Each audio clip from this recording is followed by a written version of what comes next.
કે જ્યાં એક બાજુ કોંગ્રેસને ચૂંટણી લડાવવા માટે ઉમેદવારો નથી મળી રહ્યા, ક્યાંક ગાબડા પડી રહ્યા છે તો ક્યાંક ઉમેદવાર નથી મળી રહ્યા। આ પરિસ્થિતિ અત્યારે કોંગ્રેસની જોવા મળી રહી છે। તાપીના સોનગઢની વાત કરીએ, જ્યાં સોનગઢમાં પેનલમાં ઉમેદવારો અત્યારે કોંગ્રેસે શોધવા માટે નીકળ્યું છે, કારણ કે કોંગ્રેસ પાસે ઉમેદવારો નથી અને આ પરિસ્થિતિ તાપીમાં જોવા મળી રહી છે। તો તાપીમાં કોંગ્રેસ પાસે ઉમેદવારો ન હોવાનો ઘાટ સર્જાયો છે। 7 વોર્ડની ચૂંટણી માટે અત્યારે ઉમેદવારો શોધવાનો વારો આવ્યો છે। દરેક વોર્ડમાં ઉમેદવારો નક્કી કર્યા છે, પરંતુ થોડો સમય એવો છે કે અત્યારે સમય થઈ ગયા, ઘણા ફોર્મ કદાચ રહી જવા પણ પામ્યા હોય, કેમ કે સમય વધારે થઈ ગયો તો ટાઈમ થઈ જવાથી આ બંધ કરી દેવામાં આવ્યું છે।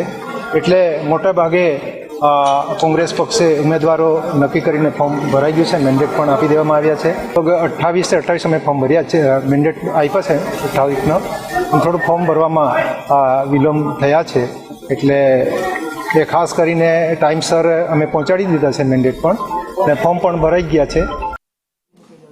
તો